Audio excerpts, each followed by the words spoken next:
பெருமாள் கருடாழ்வார் சேவிக்கிறார். அதனால மறைச்சிக்கிறாங்க, எல்லாரும் மறைச்சிக்கிறாங்க. ஒப்பிடுதலுக்கு கிளி போட்டு அழகா இருக்காங்களே அப்படிலாம் சொல்லுவாங்க. அப்படி இளங்கிளியே என்ன முரங்கிலியோ இன்னும் உனக்கு தூக்கமான ரெண்டு வெளியில கொண்டு உள்ள இருக்கிறது உரையாடுறது, ரெண்டு பேரும் சேர்ந்து வெளியில இருக்க பேசுறது உள்ள இருக்கிறது உறங்கிலியோ. அப்ப அவ உள்ள இருந்து படுத்துன்றது என்ன சொல்றா, சில்லென் தடைமே நங்கை மேல் போதறிக்கின்றேன். என்னடா எப்ப பாருங்க சிறு சிறு இந்த மார்கழி பனிக்காத்து ஊதக்காட்டு வீசிட்டு இருக்கு, நீங்க வந்து சும்மா அப்படி சிறு சிறுன்னு அப்படி எழுப்பாதீங்க, எனக்கு கோபம் வரும். வரேன்னா சொல்றீங்களே, எதுக்காக சும்மா நீங்க பேசிட்டு இருக்கீங்க. அவ சொல்றான், சில்லென் தலைவி நங்கை மீன் போனா வேற என்ன, எதுக்கு சும்மா என்ன அழைச்சிட்டு இருக்கோம், குபிக்கு அழைக்காதே சொல்றா. வல்லை உன் கட்டுரைகள் கண்டே உன் வாயிடும். அப்ப வெளியில இருக்க சொல்றா, ஆமா நீ சொன்னதான் இல்லைன்னு சொல்ற, உன்னுடைய சாமர்த்தியம், நீ வந்து ரொம்ப சாமர்த்தியானவள், கொஞ்சம் வாய் அதிகம் பேசுவ தெரியும், சரியான வாயாடிதான் அவங்க திரும்ப நாங்க அழைக்கிறதுன்னு அப்படி சொல்றாங்க. திருப்பி அப்பாட்டு என்ன சொல்றா, வல்லியர்கள் நீங்களே நானே தான் நாயிடுங்க, கொள்ளை நீ போதாய் உனக்கு என்ன வேறுடவை அப்படி சொல்றா. நீ வந்து நேத்துக்கெல்லாம் ரொம்ப சமமா பேசிட்டு வந்தியே, நான் உங்களோட முன்னாடி எழுந்திருச்சு வரேனா, ஆனா நீ அந்த உத்தரவை நீ காப்பாத்துவே அப்படி சொல்றாங்க. அப்ப நானேதே நாயிடுங்க அப்ப சொல்றா. அவள் கோவம் வந்துருக்கு கொஞ்சம், என்னன்னா நம்ம 8 வருஷம் இவங்க அப்படி எழுப்புறாங்க, நம்மளோட கோவம் வந்துட்டு, சரி சரி அந்த பணியை நானே ஏத்துக்கிறேன், நானே தான் நாயிடுங்க, நானே பண்ணிக்கிறேன், நான் தப்பு தானே பண்ணேன், நானே பண்ணிக்கிறேன். அப்புறம் ஏன்னாக்கா இதுல வந்து ஆதாரம் என்ன சொல்றேன்னா, புருஷார்த்தத்தை பத்தி விளக்கிக்கின்றாள். ஒரு தவறு நம்ம வைஷ்ணவ கோட்பாடுன்னா, தெரிந்தோ தெரியாமல் நாம் செஞ்ச தவறு இல்லைன்னா கூட ஒருவர் நம்மேல் பழி என்றால் அந்த பழியை நாமே ஏற்றுக்கொள்ள வேண்டும். தானே நாயிடுங்கன்னா அந்த பழியை நாமே சுமத்துக்கலாம், அது தவறே கிடையாது. அது வந்து பகவான் பார்த்துக்கிறான். அதனால நானே சொல்றாவே அந்த புருஷார்த்த பார்த்து நமக்கு உணர்த்துன்றா. அப்ப சொல்றா, சரி நான் வாயடியா, சரி நான் ஒட்டுன்றேன், நான் அவங்களோட எழுந்துச்சு வரேன் சொல்றா. ஒல்லி நீ போதரா எனக்கு என்ன வேறுடமே, எல்லாரும் போந்தாரே எண்ணிக்கொள். அப்புறம் கேட்க உள்ளது, சரி எல்லாரும் கேட்க நீங்களா வந்துட்டீங்களா, எல்லாரும் வந்தாச்சு, நீ வெளிவா வந்து எண்ணி பார்த்துப்போ, நாங்க வந்திருக்கோம் எத்தனை பேர், நீயே போந்தர் சொல்றா. அப்புறம் அவ கேட்கிறா, சரி வந்து நான் எப்படி எண்ணிட்டு என்ன பண்ணணும்னு கேட்கிறா. வல்லானை கொன்றானை மாற்றாரை மாற்றடிக்க வல்லானை மாயனை பாடலோர் என்பாவா.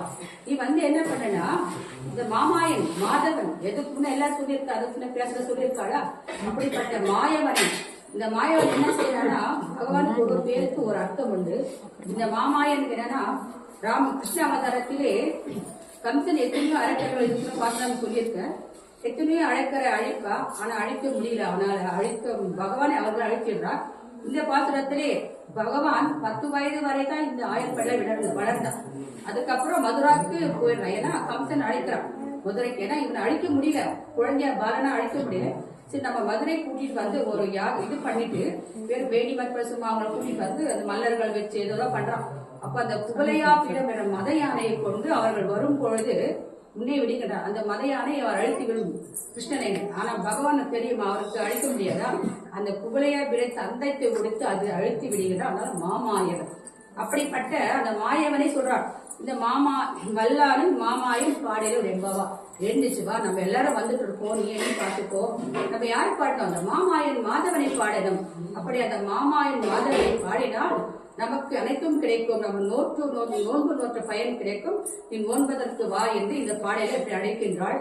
இதுல என்ன ஒரு தத்துவம் நமக்குன்னா, ஆண்டாள் வந்து ஒவ்வொரு ஆழ்வாரை எழுப்புவதாக பாசுரம். இன்றைய பாசுரத்திலே திருமங்கை ஆழ்வாரை எழுப்புவதாக உள்ளது. இந்த திருமங்கை ஆழ்வார்களிலே 17 வயது உடையவர் திருமங்கை ஆழ்வார். இவர் எங்கே பிறந்தார் என்றால், திருவாலி நகரிலே குறையலூரிலே பிறந்தார் இவர். அதாவது சாரங்க அம்சமாக பிறந்தார் இவர்.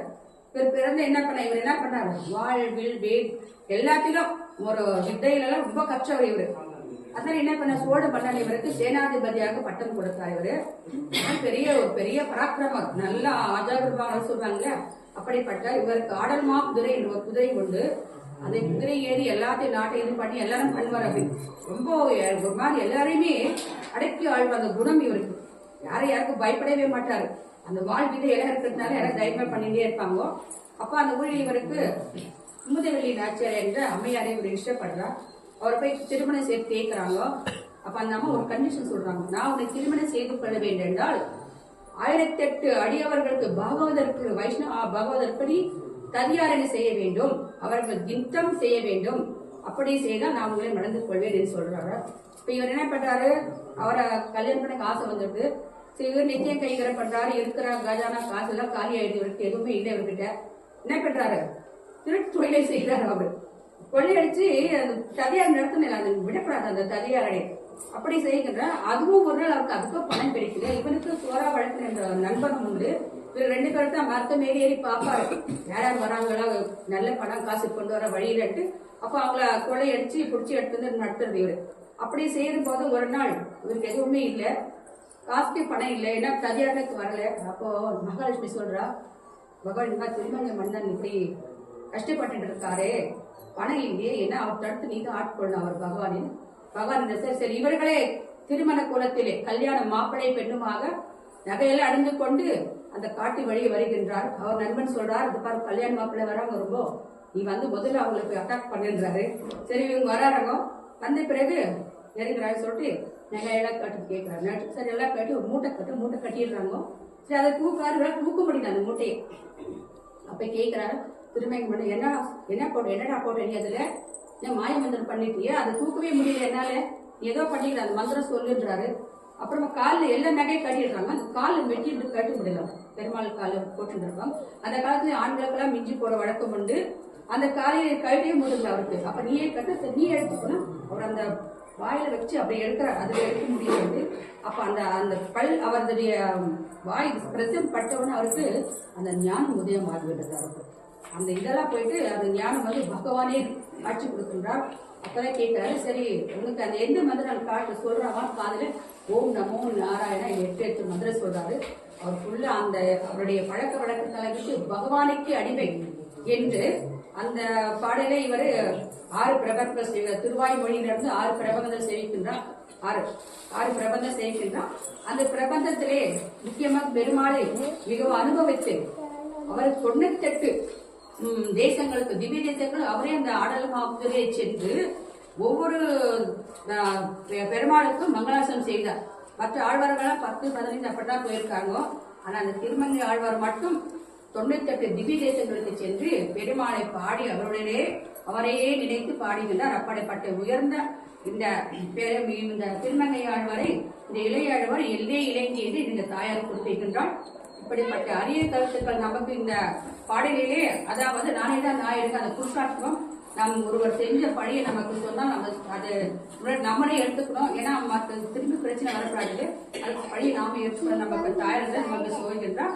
இப்படிப்பட்ட அழியவர்களுக்கு ஒவ்வொரு தத்துவம் நமக்கு இந்த பாடலிலே நம்ம தாயார் இன்னும் வரும் பார்த்து நாளை முதல் எல்லாரும் சேர்ந்து தோழிகள் வந்திருக்காரு.